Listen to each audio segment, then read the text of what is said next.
Good morning, Freeman. Thank you, teachers, students, and community members who are joining us today for our very special presentation. As always, though, please be sure to access the available Google Doc that was right next to the link that got you to this viewing page. Should you have any questions regarding today's presentation, we will get to those questions as we can throughout the presentation today. And if not, we'll address them later on, but we will be sure to answer your questions as we can. Let's go ahead and get started with the introduction today of our guests. Ms. Brenda Fountain Coffey is the daughter of the late Sergeant Leroy and Addie Collins Fountain. She graduated from Douglas Freeman High School in 1965. After graduating from Freeman, Brenda attended and graduated from Cortez Peters Business School in Washington, D.C. Her business career included working in human resources for Bank of America for over 25 years and Virginia Urology. She has been a member of Augustan Baptist Church for over 60 years and is currently the church clerk. She has 4 sons, 2 grandchildren, and 2 great-grandchildren. Ms. Chadia Fountain Montague is the daughter of late Sergeants Leroy and Addie Collins Fountain. She graduated from Douglas Freeman High School in 1968 and is also a graduate of VCU. She worked for 23 years for Johnson & Higgins, an insurance brokerage firm, and retired from Scott's Insurance Agency in 2014 after working 42 years in the insurance industry field. Like her sister Brenda, she has also been a member of Augustan Baptist Church for over 60 years. She is currently the church secretary, has 1 daughter and a granddaughter who attends Old Dominion University. So needless to say, these ladies are extremely busy individuals. I think I can join the Freeman community in thanking them for joining us today, and we are ecstatic about the fact that they are presenting with us today.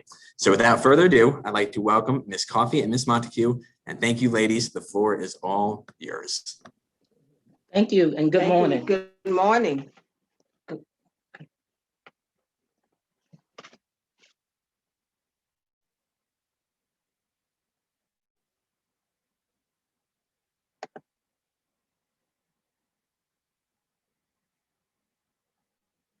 Good morning.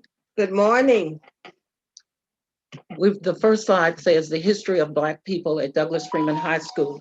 And as you heard from our bio, my sister Brenda Coffey graduated from Freeman in 1965. And just to give you some background, we'll go over the slide presentations. There were 2 main communities in the neighborhood, Ziontown and Augustan. And Brenda and I are from the Ziontown area. Next slide. Ziontown is located 1 mile west of the University of Richmond on Ridge Road, and I currently live on Ridge Road in their parents' home place. It was named by a former slave of the Higginbottom Plantation, Henry Pryor. And you will notice on the slide presentation, Ziontown is 2 words, but in our neighborhood, we wrote Ziontown as 1 word. And if you want more information about the Ziontown community, there is a indication there for more information about Ziontown if you want to review that at a later time. Next slide. The Augustan community, named shortly after the Civil War by Anne Rebecca Vanderbilt, a descendant of the Powhatan Indians. Augustan is known for a word for beautiful place, and is located in the area of Pemberton, Three Chop, and Ridge Roads. And as noted, Anne Rebecca Vanderbilt was our great-great aunt. Okay, next slide. William Leroy Vanderbilt was instrumental in getting the county to support 2 schools, the Ziontown School on Lower Ridge Road and Augustan School. And he also, William Leroy Vanderbilt, was our great-great uncle. Next slide. And this is a picture of the inside of our church. We belong to Augustan Baptist Church, and it was started back in 1865, where Blacks and Native Americans who withdrew from the Deep Run Baptist Church. And our relatives, Leroy and Anne Rebecca Vanderbilt, they shared their home until a church was built. And it was Augustan Middle School, where Augustan Middle School stands now. And Anne Rebecca Vanderbilt understood the interpretation of Augustan meant place of worship. Next slide. This is a wonderful picture. Under segregation, a new school for Black children was built on Pemberton Road called William Leroy Vanderbilt Elementary. And both Brenda and I are graduates of that school. It closed in 1968 when schools were told to integrate, and it reopened in 1971 as Pemberton Elementary School. Next slide.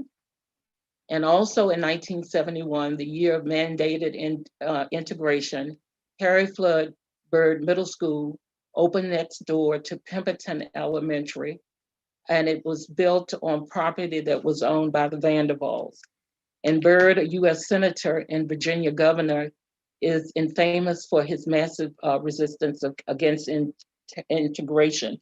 And the Augustan Baptist Church, the Vanderbilt family, and a lot of other community, family, and friends, we were very instrumental in getting the name of the school changed to what is called now Augustan Middle School. Next slide.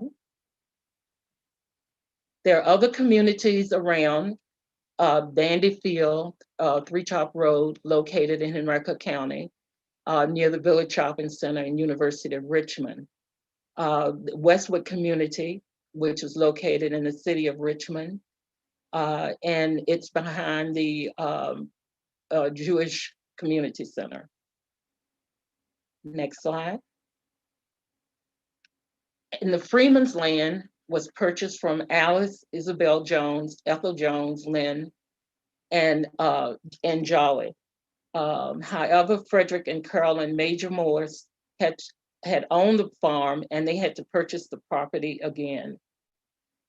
And a small family cemetery still exists on the land. Next slide. And these are other prominent families, Black families that are in the neighborhood, and you will notice there are quite a bit. And Brenda and I are related to most all of the families that are located. One of the things years ago, and years ago, a lot of the Ziontown and Augustan people mingled together and they married. They weren't related to each other, but they did marry. Next slide. The Lambert family, Benjamin Jr. and his wife Frances owned a catering service, and they were well known for serving many governors in the executive mansion. And Benjamin Lambert III was an optometrist, and he was a Virginia state senator. Albert Jackson Lambert was a senior vice president at the Tallhammers department store. Leonard Lambert was an attorney and judge, and they have a sister, Ann Lambert, who is a well-known dentist out in Kansas City.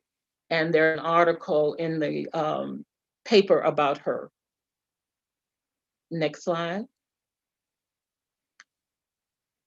Singer Tommy Edwards lived in the Pemberton area, and he was well known for the hit All in the Game. And I know a lot of you are probably young and probably don't remember that name, but he was well-known singer and very popular with all the teens. There is a cemetery behind Toys R Us on Augustan Road, and it's Augustan Cemetery, and Tommy Edwards is buried in that cemetery. Next slide. Well, first Black student. Long time ago. And that was Brenda Fountain, and I'll let her read about her. Okay, I was the first Black student that graduated from Freeman. I went there in 1963 from Virginia Randolph High School. I did 3 years at Virginia Randolph and then transferred over to Freeman for the last 2. I graduated in 1965. And Brenda had a lot of experiences, and we'll be happy to answer questions at the end of the presentation about the experiences she had in Freeman at the years that she attended there. Next slide.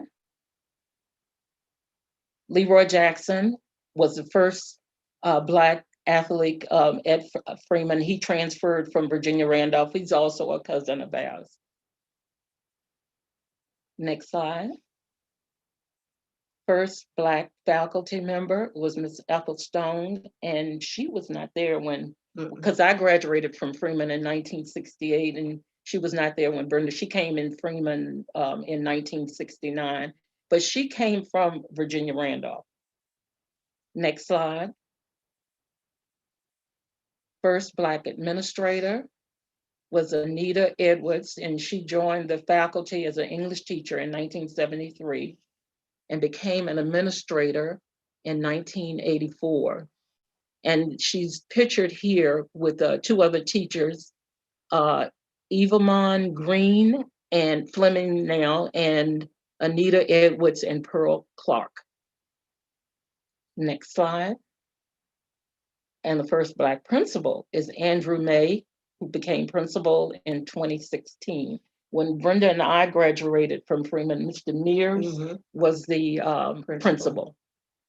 Next slide.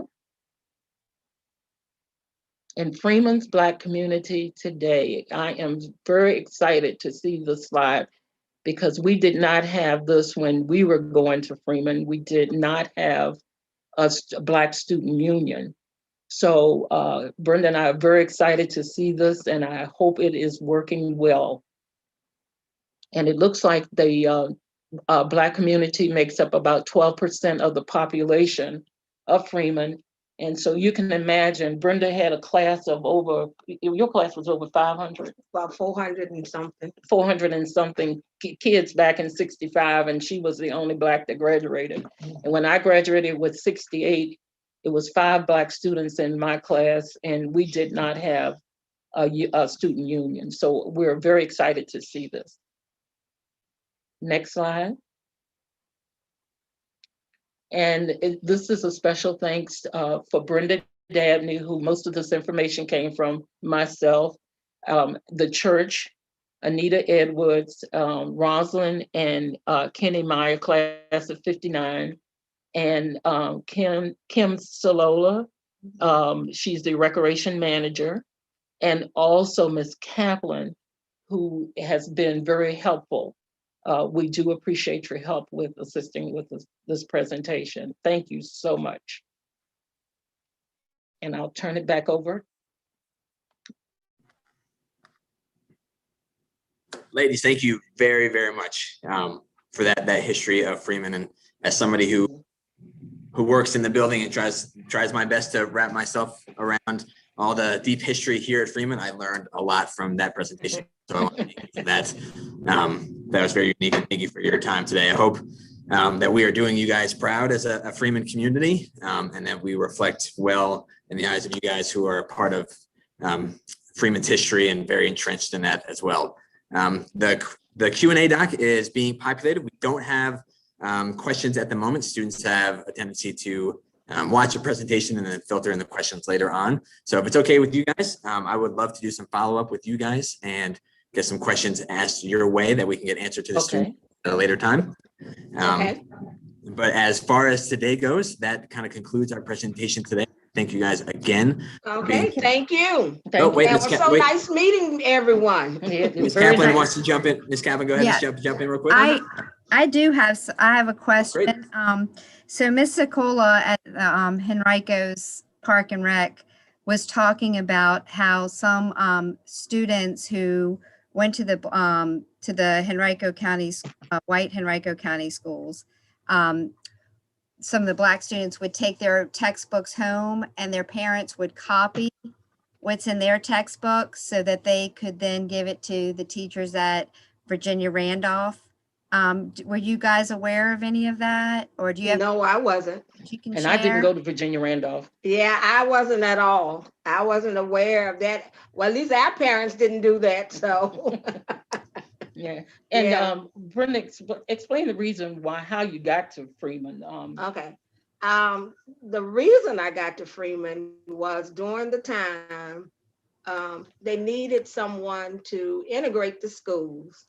And they came to my dad, who was in the service, and asked if he was willing to send from the NAACP. This came from the NAACP. If he was willing to send his children to integrate the school. And that's mainly how we ended up going to Douglas Freeman.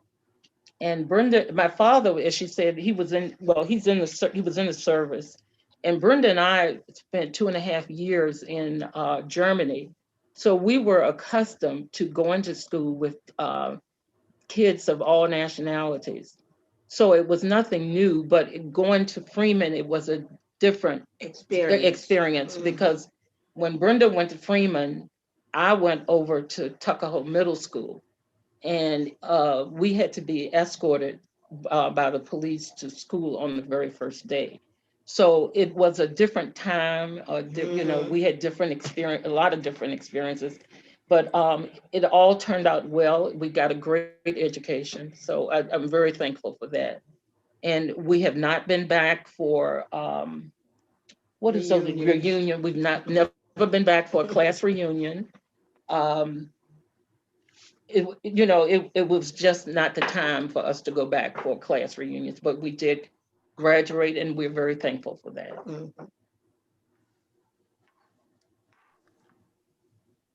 Yeah, I'd like to thank you as well for being part of this Freeman community. You guys are a deep well of knowledge and experience that we are going to be tapping into, like I mentioned to you guys before this presentation, in the future. Such a valuable resource to this community. And we thank you for just being you and who you are, and for sharing your story with our students here today. Sure. Tim, we do have some questions. Awesome. Oh, Okay. Ms. Kaplan, do you have that Google Doc available at the moment? No, because you, Yeah, okay. I got a couple questions here. And first one here is, if you guys are comfortable answering, Sure. challenges did you guys face as the first couple of being the first couple of Black students in a predominantly white school? What was the question? What were your biggest challenges being the first Black student in the building, or the first of a handful of Black students in the building? For me, number one, coming from a Black school in which you know everyone. You went to Freeman, you knew no one. And growing up, you always had some type of girlfriend, friends, some girl, you had a best friend, you had this. When I went to Freeman, I didn't have that. I didn't have a best friend. I can't say, and it was not only for me, but this was new for Freemanites too. So it was different. It was extremely different on both sides. And it was different. It was different for us when we got over to Freeman 3 years after Brenda left. And what was challenging for me was to get used to everyone there, and the pep rallies, and it was different because it was 5, and we 5 Blacks stuck together. We had pep rallies, and we stuck together at the pep rallies. And there was, of course, the rebel flag. We got quite used to the rebel flag that was going back and forth at the pep rallies. So it was different. It was no, you didn't come to homecoming, the proms. You didn't do any of that. Gotcha. I have kind of a similar question posed by 2 different people, but I'm going to kind of group it into one question here. Okay. What was the highlight of your time at Freeman? And is there one specific experience that maybe stuck out to you with your time at Freeman?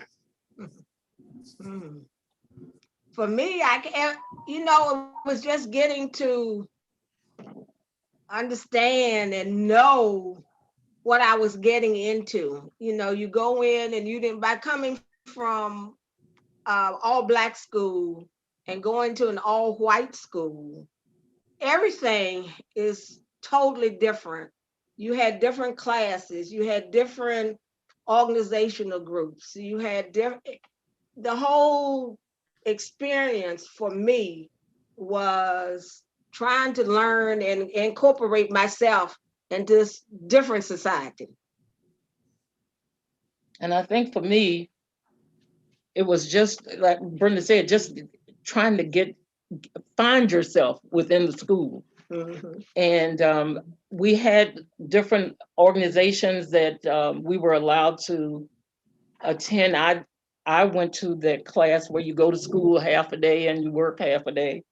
And just trying to, you didn't have a lot of friends, put it that way. You didn't, back then, it was not a time for a lot of friends. Right, And we and- tried to get our education and Yes. graduate. When I was at Virginia Randolph, I was a majorette. At Freeman, I wasn't.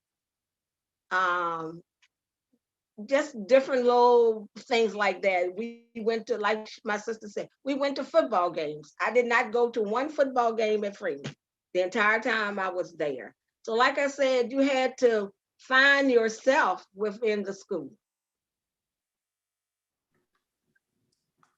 We're running a little short on time here. I do have one more question for you guys. There's still some filtering in, so I will absolutely Okay. you guys after this. And I'm pretty sure you have probably answered this question already, but the question posed here is that, was there any kind of relationship with other students, specifically white students, between yourselves and the white students? None. When I went, there was no relationship. I felt I was singled out. You know, I was by myself majority of the time. And like I said, you made no friends, none whatsoever. But you have to think, we were talking back in the 60s. And this was a rough period time for African Americans. So it was just how can I say, a jolting experience for me. And it was an experience for me 3 years later, but we did meet a couple of people, but I've never been, like I said, I've never had the experience of going back to a class reunion because I didn't feel as though I knew anyone there, and I didn't feel as though I was wanted when we were going to, anyone wanted me to be there when I was there, so I wasn't going back to a class reunion. And I missed that. I miss not having other Black students and other nationalities around me when I went to high school. I do miss that experience where Brenda did go to Virginia Randolph and she had that experience. I did not have that experience at all.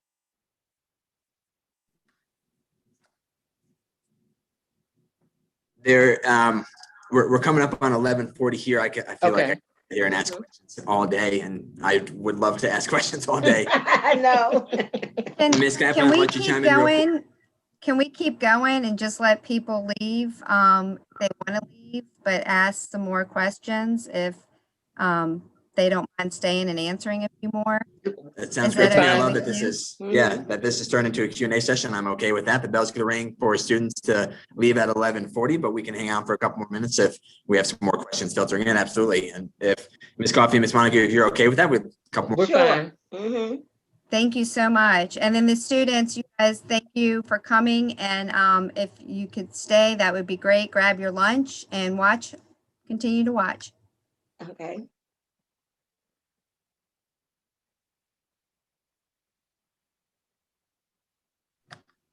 We do have some questions are coming in. This is great.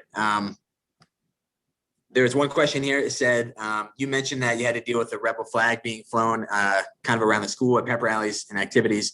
How do you feel now that Freeman has moved away from that? Wonderful. Yay. Wonderful. I feel like I maybe have set you guys up for that question, maybe. Yeah. Absolutely wonderful. We got to get you guys some Maverick gear here. Here in the short term. And I'll make sure to deliver that. Let me see what some other questions I have here.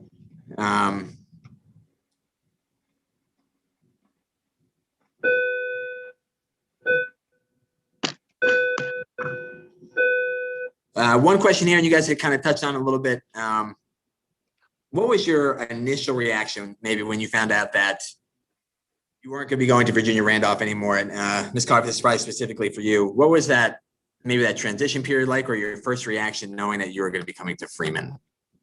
Going to Freeman, I was kind of excited about going to a new school and chapter in my life. I was excited.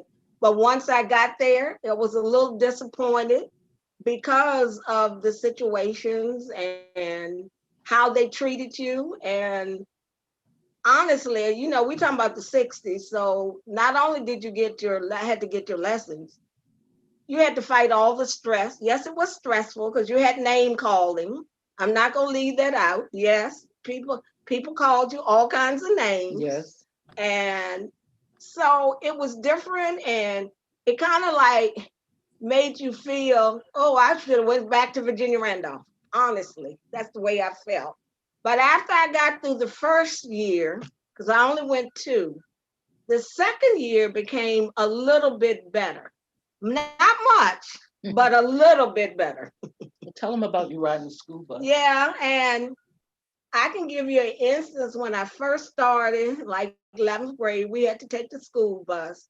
And it's no fun going to Virginia Randolph, even though that was 13 miles away. You got on the school bus, you got to go early in the morning, stay late in the evening, but you knew everyone on the school bus. I get on the school bus, I know no one. Several students put the feet in the chairs so I couldn't sit next to them. So you can imagine what kind of experience I had.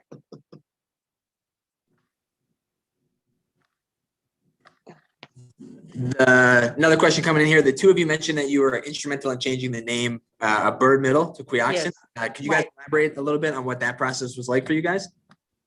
Well, I was fortunate to be one of the speakers for the Vanderbilt family. And I spoke at the school board meeting down at the school. And it was wonderful to talk about experiences. My first day going to Tuckahoe Middle School and being escorted by the police, and that our relatives they owned the land where the school was situated. And the school was named after someone who was against integration. And we were just excited and happy that the school name was changed to Augustan. We just didn't want the bird name continued on the school. So it was very exciting to be a part of that and to see the result. The last question I have here, and then I might have one more follow-up with that, but the question here is speaking specifically to when you guys had mentioned about being feet on the chair and name calling. The question here is, how did you resist the urge to retaliate? Maybe respond emotionally, vulnerable, I mean, we grew up, oh, I'm sorry. We grew up with a wonderful background. We really did. We weren't fighters growing up. So there was no need to change now. I mean, we had wonderful parents. They instilled a lot of values in us. And they were excited and they were proud of us to do what we did. And so even though it was difficult, but you just didn't. You grew up with a different type atmosphere, different type background. And like I said, it's totally different now. Yeah. It was a different back then. It's totally different now, but we just didn't have that instilled in us to fight back. One thing our parents instilled, that we loved one another. Yes. And we did, as Brenda said, we didn't grow up in a background of having that kind of relationship. And I think we probably were more afraid that we would have got a spanking from our parents if we came home in a fight. So that probably was more terrifying than fighting one of the students, is getting a spanking from your parents. Because they did spank back then, even in high school. Ladies, that's the end of the Q&A session here. So we'll wrap up. I want to, if I haven't a million times already, thank you for your time. Thank you for inviting us. Yes, thank you. It's a pleasure to hear from both of you, and we are so thankful that you are part of this community. And hopefully speak for everybody. I don't like to speak for everybody, but I'm going to anyway, that we are so excited that you're part of this community, and look forward to hearing from you hopefully in the future. Okay, yes. Relationship. Thank you. Thank you. Thank you, ladies, and take care of that you girl for us. Thank you.